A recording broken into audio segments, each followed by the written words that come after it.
mais là, s'il est monté d'un cran encore et d'une ligne, donc assurément, il va s'agir maintenant pour lui de confirmer tout simplement et d'amener peut-être plus le frangin qui est juste derrière lui, sous l'œil de Xav Fouineau qui est juste à côté, sous l'œil également de Benoît Castagnier ou encore de Jean-Philippe Ligier qui sont bien installés, bien scotchés sur cette grille de départ dont on entend les moteurs. Renault dans les tours maintenant. Oh, le bon départ de Nicolas Milan, c'est presque... Oh là là, le bon départ de Fouineau surtout. Attention à Xav qui s'est glissé très très bien et qui pourrait virer en tête. Je pense qu'il va virer en tête. Il est bien placé à l'intérieur. Derrière, Claire prend l'aspi. Milan souffre un petit peu. On sait que l'externe n'est pas favorable justement pour faire les starts parce qu'il y a eu beaucoup de mélange de pluie et de gomme. Donc l'extérieur n'est pas bon et c'est Xavier Fouineau qui vire en tête. On shot pour le pilote numéro 4 et derrière, attention, une voiture qui est partie très large. C'est le deuxième d'éclairé qui s'est fait une grosse chaleur à l'amorce de cette chicane et il a perdu quasiment l'intégralité des positions qu'il avait obtenues à l'issue des qualifications. Et c'est Teddy qui a souffert dans cette attaque. Tout seul, il est parti. Hein. Il me semble en tout cas qu'il n'y a pas eu de contact. Attention. Alors attention, on entend des informations dans les radios. J'espère qu'il n'y aura pas d'intervention du safety parce que ce départ de Fouineau est absolument magistral. Réalisation impériale pour Xavier Fouineau. Xavier Fouineau, il fallait miser sur lui peut-être pour cette course du dimanche soir. Il amène avec lui le jeune Clairé et franchement Jimmy, grand par la taille, immense par le talent, qui continue de confirmer ses progressions, continue d'affirmer sa prise de confiance. Ça c'est hyper important et on a vu un bon départ également de Jean-Philippe Ligier, de Jérémy Curti. Bref, les solides sont là. Où en est Antoine Boulet que l'on suit avec intérêt. On va attendre le passage des voitures au secteur 3 pour savoir dans quel ordre elles vont évoluer.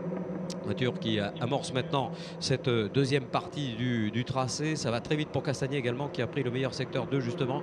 Et voyons si effectivement on a confirmé la numéro 4 qui passe la première sur le secteur numéro 3. On a fait beaucoup de numéros, ça ouais c'est fait. C'est fait également pour Castagnier. Effectivement la numéro 20 n'y est plus et derrière ça revient fort. L'équilibre va pouvoir être confirmé par les chronométrages officiels de manière à avoir des informations qui soient beaucoup plus réalistes. Voilà, on va ressortir des S bleus, attaquer le virage du raccordement et pouvoir justement décliner cet ordre dans la plus grande logique maintenant compte tenu de ce départ qui a été parfaitement accompli également par Marco Guillot. Marco qui est en train de revenir. Le passage de Fouineau devant Clairé, Milan, 4 Castagnier. Voilà ce bon départ de l'Albigeois. Ligier est 5e, Curtis 6e, 7e Jouffret, 8e Carré, 9e par Antoine. Oh, le départ de Paul magistral. Hein. Arellano à la 10e position. On retrouve ensuite la voiture numéro 2 de Marco Guillot. Oh, on allume les roues pour Jean-Philippe Ligier. Et peut-être une place de perdu. Ouais, Jérémy Curti est passé. Jérémy qui a glissé sa 69. Ouais, attention, Jérémy qui sort très large dans l'op et qui va peut-être perdre sa position. On aimerait bien avoir l'image de la chapelle maintenant. La voilà cette image. Et l'attaque de Curti par l'extérieur. Ligier à la corde. Ligier qui va garder sa position. Oh là là là là. Quelle attaque de Carré également. Carré qui résiste à l'ensemble de la meute. Et Michael Carré, la voiture numéro 7, décidément extrêmement éclairée malgré une longue attente depuis les qualifications ce matin qui est toujours un petit peu stressante. Et bien là, l'impatience se transforme en peut-être énergie supplémentaire. Attention à des routes de course qui doivent absolument être respectées pour l'ensemble de ces voitures. Ça commence par un avertissement, ça se termine par une sanction si on n'écoute pas ce genre d'infos, alors que les infos sont clairement dédiées vers la domination pour l'instant de Xav Fouineau et du jeune Clairé. Très franchement, Jérémy qui fait une course encore une fois exemplaire. Alors l'objectif de la victoire reste très atteignable. Oh, derrière ça touche, hein. Derrière ça touche un petit peu. Il y a eu Jérémy Curti qui est parti sur la moquette. Il est revenu taper bien involontairement à mon sens dans la voiture de Jean-Philippe Ligier, mais tout ce beau monde est resté du coup en paquet et le paquet était conduit par Jean-Philippe Ligier justement. Attention à l'attaque de Carré derrière, hein. Regardez, on revoit cette image, le retour de Curti, boum, voilà, il n'a pas fait exprès, mais il est venu taper Ligier qui est venu taper à son tour peut-être Jouffret, peut-être Carré plutôt, plus exactement. Et bon, on s'est peut-être fait un petit bonjour amical dans la voiture, mais c'est pas du tout certain, alors qu'on voit que la voiture de Clairé à l'avant de la course eh bien, bouge un tout petit peu derrière. Nicolas Milan est en train d'observer ce qui se passe. On a l'impression qu'il est capable de dicter son rythme au groupe. Pour l'instant, un groupe de chasse amené par Castagnier devant Ligier, Curti devant Jouffret.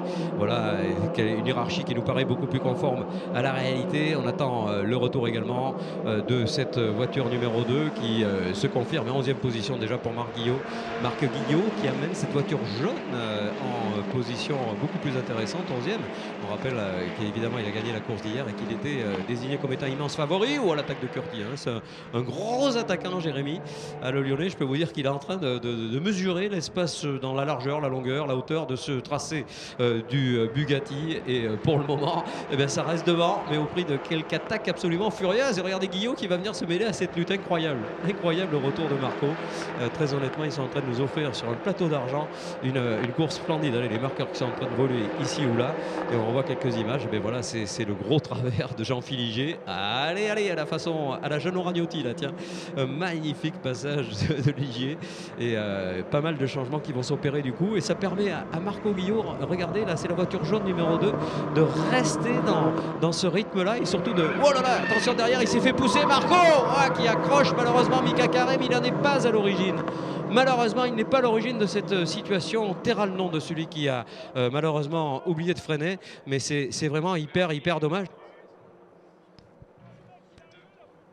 Ah là là là là, quel dommage, quel dommage, quel dommage. C'est l'interruption de cette remontée magistrale et ça va faire les affaires évidemment de la concurrence qui va s'organiser autour de cette nouvelle situation, de ce nouveau classement. Et regardez le groupe de 3 qui est complètement reformé maintenant. Milan qui colle une pression abominable à Clairet pour essayer justement de l'empêcher d'aller taquiner Xavier Fouineau. Xavier Fouineau très assuré dans sa position de leader. Regardez, il est sur des trajectoires extrêmement tendues. Il n'y a aucune distension dans son pilotage. C'est vraiment parfait, il n'y a pas de souci. Et derrière, encore une fois, voilà, les nouveaux animateurs du peloton de chasse. On y retrouve pas mal, alors qu'une voiture est à l'arrêt là-bas. Et l'amélioration, record du tour pour Castagnier. Attention à Benoît. Benoît qui vient de prendre le meilleur tour actuellement à l'issue de ce troisième passage. Benoît Castagnier qui est plus vite que tout le monde. Et Jouffret qui prend le rythme. Olivier qui était parti très loin et qui est en train d'attraper le rythme. Là, un rythme également celui de Jérémy Curtier au prix d'une attaque qu'on peut qualifier de tout à fait brillantissime. Ligier reste dans le bon coup. Neveu revient. Allez, Julien, l'ingé d'Autosport GP qui est en train de recoller avec la voiture numéro 14. Bref, il y avait des super opportunités à attraper. Ils ne s'en privent pas naturellement. Mais encore une fois, les opportunistes, on les aime lorsqu'ils sont brillants et ils le sont fort heureusement. Et le retour également de la main, est-ce qu'il se produit? Ouais, ça va plutôt mieux pour Teddy. Teddy Clairet qui est reparti dans un bon rythme après cette petite cabriole du premier tour. Et Olivier Jouffret qui prend le secteur 1. Ah, il est démonté, Olivier, là. Franchement, il vient de prendre le secteur numéro 1 à la concurrence. C'est la 95 qui évolue dans le groupe le plus rapide du moment. Donc ça va assurément l'aider dans son retour. Cependant, faudra-t-il faire un petit peu attention tout de même de ne pas trop en faire. Et on voit la voiture de Ligier qui a souffert. Il y aura un petit peu de carrosserie à faire pendant la semaine. Et puis ça devrait bien aller. Attention à Clairet qui se glisse à la corde. Clairet qui va se glisser à la corde du groupe justement. C'est la voiture numéro 20. Et on voit cette voiture numéro 3 là qui est malheureusement contrainte à l'abandon. Et le retour sur l'avant-scène évidemment avec là aussi des examens. Voilà, c'est bien vu à la réalisation qui nous met sous le nez là cette voiture 95 diablement bien amenée avec une motivation énorme, celle d'Olivier Jouffret dont on rappelle qu'il partait quand même 14e sur la grille de départ. On avait cru que pour lui la course serait bien très difficile à conclure dans le top 5 et c'est pourtant ce qu'il est en train de réaliser. Attention tout de même derrière parce que Jérémy Curtier n'est pas loin. Jérémy Curtier lui aussi très rapide, le groupe de chasse avec Neveu qui amène Clairet qui est devant Ligier. Voilà ce très beau trio là pour une bataille qui n'est pas terminée, bien au contraire. Et ils sont surexcités un petit peu là, nos Clio Cupmen, pour cette fin de soirée, cette fin de meeting. Pas tout à fait la fin d'ailleurs, sinon je vais me faire fâcher par Sébastien Liebo. Il aura raison car il reste une course après celle-là. Attention à l'attaque de Clairet, attention à l'attaque de Clairet sur le bout de la ligne droite. Ça ne passera pas. Belle fermeture de porte pour Julien Neveu. Julien Neveu qui va garder la corde, mais attention parce qu'on sait que des fois c'est préjudiciable à la sortie. Non, bien fait mon ami Julien, pas de problème pour Ligier pour rester dans le coup, mais je ne sais pas si la voiture n'a pas un petit peu souffert à force de se faire percuter ici ou là. Et pour l'instant, en tout cas, c'est une probante 9e position, mais sans doute méritait-il un petit peu mieux que ça pour le moment. On voit que devant c'est très éclairé. Il y a surtout beaucoup de teams qui sont différents, et puis toujours cette surprise que nous accorde le team Clairet et cette très grosse forme de Benoît Castagnier. Très sincèrement, il va vite, très vite Benoît qui vient de prendre le secteur 1 alors que c'est Clairet qui répond avec la prise de pouvoir sur le secteur numéro 2. Vous voyez qu'il y a vraiment des évolutions sur les voitures qui sont liées le plus souvent d'ailleurs au choix des pressions pneumatiques qui font évoluer plus ou moins vite les voitures dans le début de la course. Et pour le moment, il semble bien qu'on ait choisi des pressions relativement hautes puisque tout bonnement, eh bien, certains rythmes ont été obtenus dès le début de l'épreuve. Ce fut le cas en tout cas pour Fouineau. Fouineau qui reste solide leader. Donc, Xavier Fouineau, dominateur pour l'instant dans cette saison. C'est lui qui sort le plus souvent dans les premières positions et c'est lui qui est en train de s'affirmer tout bonnement. Bien sûr, que dire de Nicolas Milan, dire qu'il est hyper doué, c'est un pléonasme absolu, et dire qu'il a été 4 fois titré, c'est la vérité, c'est la réalité, c'est historique puisque c'est le seul seul à l'avoir fait après 47 ans d'existence de la Formule. Ah, il a un petit peu perdu l'avant là, mais il n'a pas perdu le nord. Et le voici à nouveau derrière cette voiture numéro 19 amenée par Jimmy Claret.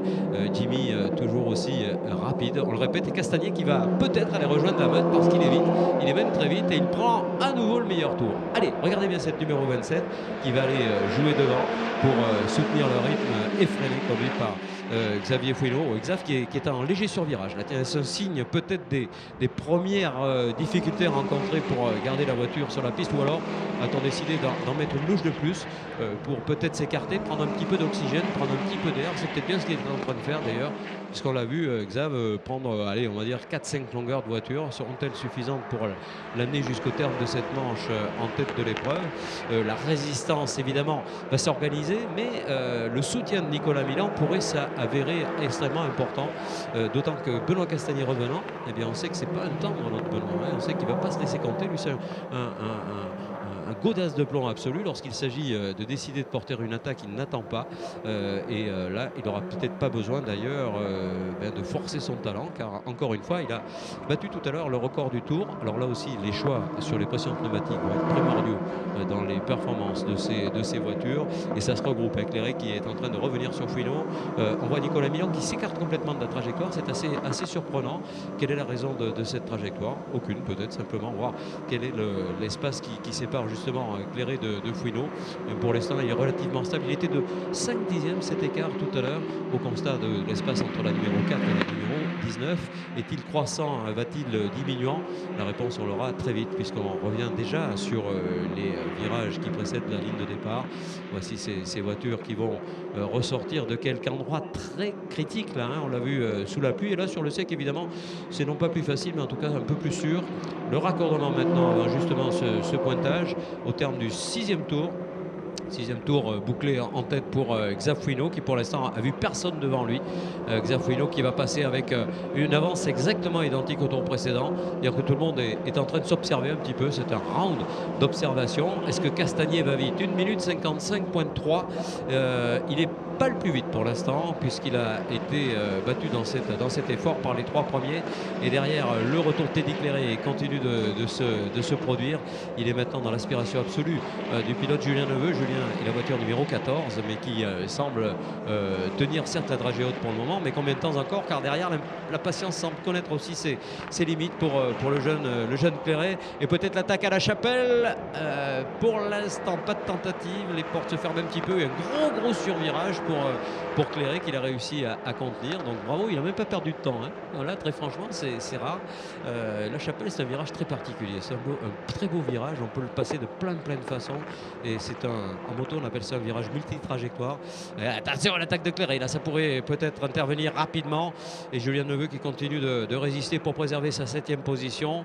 Là aussi et là encore, les coups de frein sont salutaires, mais pour l'instant pas suffisants pour espérer justement ces gros points de la 7e position, sachant que le frangin roule devant, mais à mon sens le potentiel du pilote Teddy Claret est équivalent à celui du frère. Ça confirmerait du coup les propos tenus par Jean-Marie, le papa, qui nous disait ils sont exactement dans le même rythme, et on a les mêmes surpris quelquefois. Leurs progressions sont effectuées simultanément. Elles sont vraiment, ce que je dis, c'est peut-être un clone, allez savoir, hein. ça viendra peut-être. Castagnier 4e en 1 minute 55 344. Alors on va se tourner vers Nicolas Ivanov. Boulet, où est-il? 10e? Il est 10e, oui. Il remonte un peu, il remonte sur l'IGL apparemment. Alors attention, parce que là, on arrive sur des références. Antoine Boulet qui remonte sur Jean-Philippe Ligier. Effectivement, il va plus vite. Vous avez raison, Nicolas. 1 minute 55.9 pour l'un, 1 56.5 pour l'autre. Là, assurément, mécaniquement, il va recoller au pare-choc de Ligier. Il faut absolument qu'il garde ce rythme, d'autant qu'il amène avec lui son coéquipier Manu Raffin, qui fait un excellent week-end encore une fois, et Guy Frey. Alors Guy Frey, je vous dis que c'est l'homme du soir, c'est l'homme de la nuit, n'est-ce pas? C'est notre oiseau du soir, Guy Frey, qui était parti dernier, et le voici 12e, pardon. C'est extraordinaire, d'autant qu'il amène avec lui le jeune Sarri, le jeune Jérémy Sarri, du haut de ses 15 ans, est en train de respirer avec le rythme des pilotes les plus expérimentés du groupe. Ça, c'est un très bon signe de la progression accomplie par ce jeune homme, un pilote dont on reparlera, hein. Petit à petit, il va progresser inévitablement dans la hiérarchie. Petit à petit, il va s'inscrire parmi les candidats aux places d'honneur et même plus si affinité. En tout cas, affinité de Jouffret avec le talent, puisqu'Olivier prend le meilleur secteur 1. 5e position actuellement pour Olivier. Olivier Jouffret, il a 95. Pourrait-il espérer peut-être une tactique d'approche faire à la tête? Ouais, ça va être compliqué. Il y a 7 secondes quand même qui le séparent du groupe de tête. Donc il n'y a pas beaucoup d'expérience qui puisse être mise en avant. Il reste 10 minutes encore dans cette épreuve. Donc tout reste largement possible. Elle était initialement prévue pour 25 minutes plus un tour. C'est-à-dire qu'on est largement au-delà de la mi-parcours. Alors qu'un avertissement est tombé pour la numéro 20 de Clairet justement. Dans son retour, il a un petit peu omis de vérifier la position de sa voiture par rapport à la route de course. Il en est prévenu. Bon, je pense qu'il le savait. C'est peut-être tout simplement sur le virage de la Chapelle où se produisent très souvent justement des débordements de cette route de course qu'il a été non pas sanctionné parce que c'est pas encore le cas, mais prévenu. Et Milan qui racolait à Clairet, Nicolas Milan qui est revenu littéralement dans le sillage du pilote Jimmy Clairet. Castagnet passe, mais c'est un petit peu plus laborieux, hein. Et Jouffret continue d'accélérer, accélérer. Va-t-il passer sous la barre de la minute 55 à l'instant? Il s'en rapproche. 1 minute 55-0 pour Jouffret, alors que devant on est en 54-9. Vous voyez qu'il y a vraiment extrêmement peu de différence entre les voitures. Et là, seul Milan peut aller chercher peut-être la gagne. En tout cas, ça me paraît de plus en plus difficile pour Clairet. Mais quel parcours du pilote de Clairet Sport avec cette voiture aux couleurs Europa, encore une fois, qui d'ailleurs est sur toutes les portières des voitures du team, qui engage des autos à la fois dans cette catégorie et dans d'autres également, alors qu'on voit que Castagnet a perdu un petit peu le contact, un petit peu la soudure, et quelques espoirs de podium qui sont en train peut-être de s'évader pour l'Albigeois numéro 27. Un Albigeois en tout cas qui confirme qu'il fera bien partie des candidats à la victoire cette saison, comme c'est le cas depuis 2 années maintenant, et qu'il est bien un des pilotes les plus rapides de ce groupe, décidément très appliqué et décidément très bien mené par Xavier Fouineau. Et un nouveau passage de l'homme de tête, on le voit, sa voiture bouge pas, hein. Il est vraiment pas en surpilotage, il est loin de ce surpilotage, mais attention quand même au rythme de Clairet qui revient à nouveau dans son arrière-train et va sans doute peut-être profiter d'une baisse de régime du pilote leader. Sait-on jamais? Non, pour l'instant ça n'est pas le cas. Je pense que tout simplement ce qui est en train de se passer, eh bien, c'est que notre ami Xavier Fouineau dirige les opérations, est en train de prouver qu'il est le patron, le boss du groupe. Et dans ce groupe là on retrouve toujours Jérémy Courty derrière Olivier Jouffret et devant Teddy Clairet. On s'intéresse également à la place occupée par Julien Neveu qui a dû céder justement aux assauts du pilote numéro 20. Alors on va bien regarder le retour de Clairet, hein. Ça pourrait se produire 55.1 pour ce pilote là. Donc assurément il est maintenant et désormais plus rapide de 8 dixièmes par rapport à Julien Neveu. Ça confirme qu'il était un petit peu retenu justement par la performance du pilote Autosport GP. Amélioration du pilote Jérémy Clairet sur le record du tour, 1 minute 54 secondes 530 millièmes, et ça revient donc comme on avait pu l'apercevoir sur Fouineau. Il va rester 7 petites minutes. Et ça va vite également pour Jouffret. Il fait partie des quelques privilégiés à pulvériser cette barre de la minute 55. Et visuellement, on s'aperçoit effectivement qu'il y a des distensions au sein du groupe, qu'il y a tout simplement des écarts qui se creusent et d'autres qui se resserrent. Peut-être à l'avantage justement du pilote de la 95 sur la numéro 27, même si l'écart est encore trop important pour espérer la soudure imminente. On freine de plus en plus tard là, pour quelques pilotes dans le groupe de chasse. Et ça devient un petit peu inquiétant même pour certains de ces pilotes qui s'amusent, hein. Vous savez, il y en a qui visent la victoire et d'autres qui visent le plaisir. Eh bien, je crois que les deux sont à rendez-vous à l'avant. À l'arrière, c'est plutôt la deuxième partie qui intéresse les pilotes. Et regardez Guillot. Décidément, c'est compliqué. Alors lui, il prend les meilleurs records du tour. On l'avait vu revenir, puis on l'a vu repartir. C'est difficile, là, hein. Une course extrêmement compliquée, une journée du dimanche qui sera à oublier pour Marco Guillot, car bien qu'ayant le potentiel pour aller jouer devant, regardez, il est en 54-8 lui aussi. Marco Guillot, qui pour des raisons qu'on n'a pas aperçues d'ailleurs, s'est retrouvé très loin dans les places. Il est 17e seulement, alors que c'est la même chose pour Pascal Arellano. Et là, par contre, on en a connu la raison. Une sortie de piste à la Chapelle tout à l'heure, après un petit contact avec ses petits camarades. Ça arrive de temps à autre, hein. On peut volontiers évidemment pardonner toutes ces petites fautes, même si naturellement celui qui est devant et qui est éventuellement victime, lui, il doit réfléchir et raisonner de manière très différente. Pour le moment, mesurons les écarts avec des écarts toujours extrêmement faibles entre le leader et son suivant le plus direct. J'ai l'impression que cet écart a cru à nouveau un tout petit peu. Voyons un pointage sur le passage de Xavier Fouineau. Top pour Fouineau, top. Ouais, on a repris 3 dixièmes pratiquement sur l'exercice de ce tour-là. On a senti un certain infléchissement du groupe. Et là, pour l'instant, eh bien, il semble que ce soit du domaine du passé. On a repris le rythme. Attention, Nicolas Milan. Wow, Nicolas Milan qui a essayé de se glisser à la corde. Et est-il parvenu à passer à la deuxième position? Ça ne serait pas du tout impossible. Il a suffi de... Ouais, il est passé, ça y est. Alors là, attention là, parce que là, c'est une autre affaire. C'est-à-dire que là, maintenant, évidemment, le team Milan ayant 2 voitures à l'avant, il va être très difficile de contrarier les projets du groupe et d'essayer justement de résister. On revoit cette attaque au replay. Regardez ça, hein, ça c'est du bon boulot. Hein. Alors lui, il fait ce qu'il veut avec cette voiture, c'est absolument hallucinant. Il gêne à aucun moment, il gêne Jimmy Clairet. Jimmy qui contre-attaque, ceci dit, à la sortie du Dunlop, mais ça ne fonctionnera pas suffisamment pour espérer justement de retrouver sa deuxième position. Encore que non. On a cru un instant qu'il s'agissait de lui. Non, ça se passe un petit peu plus loin derrière.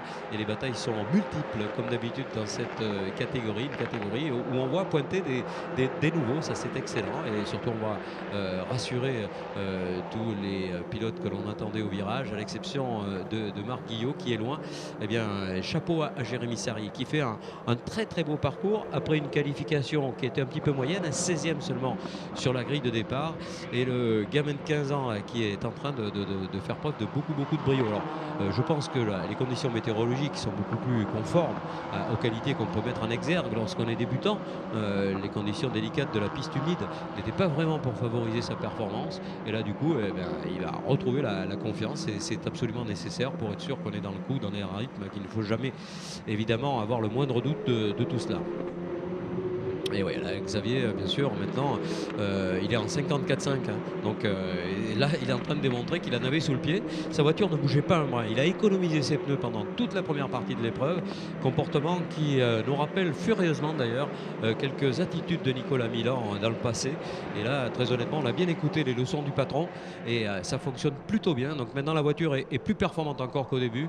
Et vraisemblablement, il va pouvoir s'échapper. Regardez, Milan est en 55,2, 55,8 pour Clairet et Castagnier pour l'instant plus rapide que Clairet. Alors est-ce qu'il a la possibilité de revenir espérer un podium? Ça semble possible. Les deux d'ailleurs ont encore un potentiel à exploiter. On le voit sur l'examen des secteurs qui sont en amélioration pour la 1 et en amélioration également pour la 19. Et le passage de Fouineau ne laisse bien que peu de chance à la concurrence compte tenu de la clarté de ses trajectoires, compte tenu de la sûreté de son pilotage et surtout à aucun moment on a vu cette voiture gigoter comme on en a vu d'autres bouger un petit peu sur des surpilotages sans doute et un petit peu d'attaque excessive. Ben lui il va cueillir ces fruits là maintenant. Ses pneus arrière sont sûrement impeccables, donc pas de souci pour garder le cap et c'est ce qu'il fait parfaitement.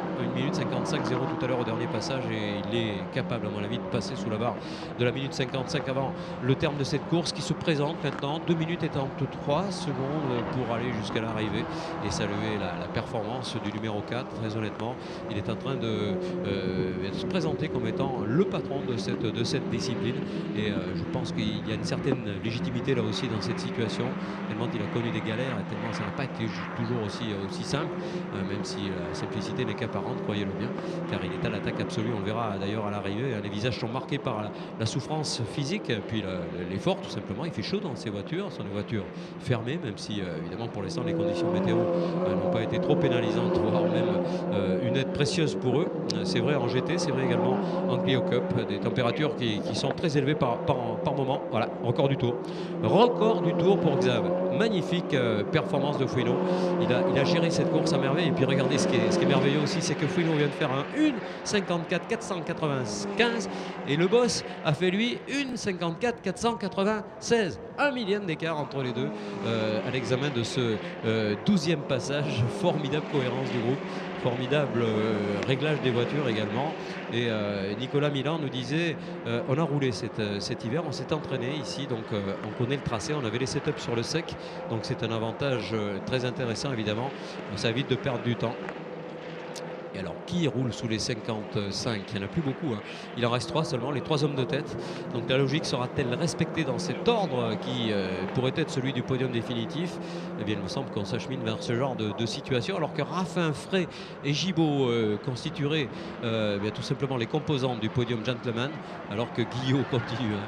Guillot, il est vexé, hein. Je pense qu'il a un bleu à l'âme. Il va falloir penser tout ça et réfléchir à la suite.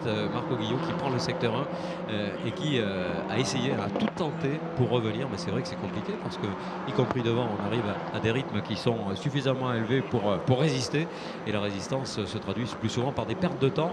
On n'a pas perdu de temps pour Jérémy Serrier, encore une fois, qui reprend une place, celle de Manu Raffin, et Jérémy a profité de cette course, à mon avis, pour faire un sérieux progrès dans sa tête, sérieux progrès dans la hiérarchie également.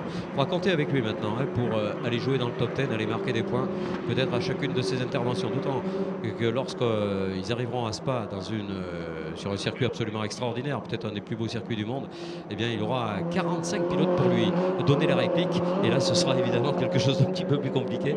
Ben là aussi, enfin, il y aura un objectif à jouer, c'est celui de rester sur la piste. C'est très très important évidemment, alors que Boulet prend le meilleur secteur, numéro 3. Là aussi, il faudra bien marquer ça sur les tablettes de l'équipe Autosport GP, car c'est très important. Ça veut dire qu'on revoit un accrochage malheureusement avec la numéro 68. Aïe aïe aïe, la remontée de Marco Guillot, donc, qui s'est traduite par ce nouvel accrochage. Dernier tour, mesdames et messieurs, nous sommes dans le dernier passage des hommes de tête, et les caméras sont braquées maintenant sur la performance de Xavier Fouineau, performance que l'on va qualifier de logique de l'ensemble.